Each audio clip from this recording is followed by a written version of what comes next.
Aí pessoal, mais uma vez usando o compensado flexível aqui. E como eu expliquei no último vídeo do armarinho de banheiro, quem não viu, eu vou deixar um card aí. Eu comentei sobre os dois tipos de chapa de compensado flexível que existem. Aqui nesse caso, o ideal seria uma diferente do que nós usamos no banheiro. Aqui o ideal seria uma de coluna, ou melhor, de balcão, porque eu não precisaria fazer uma emenda. Mas eu já tenho aqui o pedaço da chapa que sobrou do trabalho do banheiro, e eu não vou comprar uma chapa inteira só para fazer esse acabamento.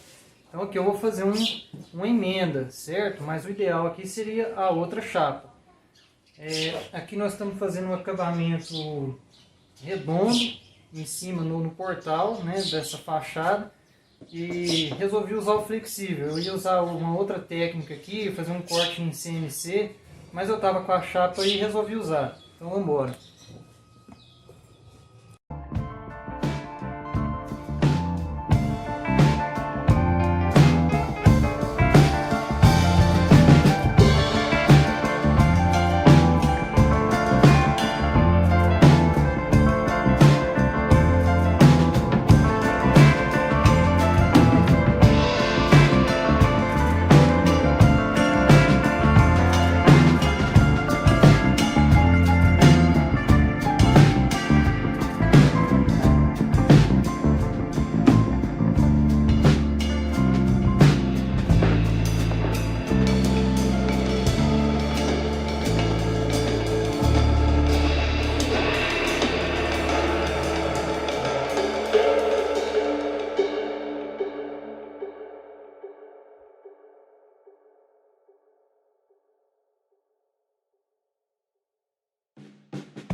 Aí pessoal, ó, tá quase. Faltou alguns detalhezinhos ali. Faltou cobrir ali com aquelas pecinhas azuis ali e ali. Vou fazer e trazer para completar. Aqui do lado de dentro fiz também os acabamentos. Falta pintar, então eu vou tirar, pintar e trazer de volta. Então é isso, falta só alguns detalhezinhos. Mas já dá para vocês verem aí como é que vai ficar, né, a casinha. Depois vai vir um trabalho ali também, vai vir a logo deles aqui. Vai vir todo um letreiro também no muro. Mas é isso aí, espero que vocês tenham gostado do vídeo, do projeto. Muito obrigado para quem acompanhou até aqui, um abraço, valeu!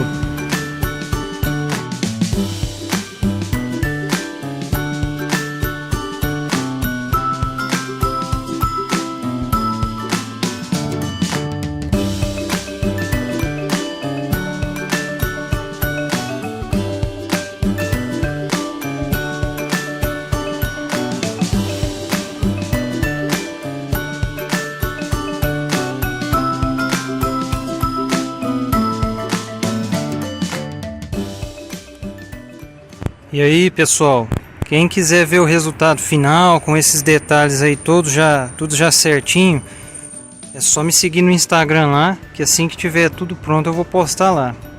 Beleza? Obrigado.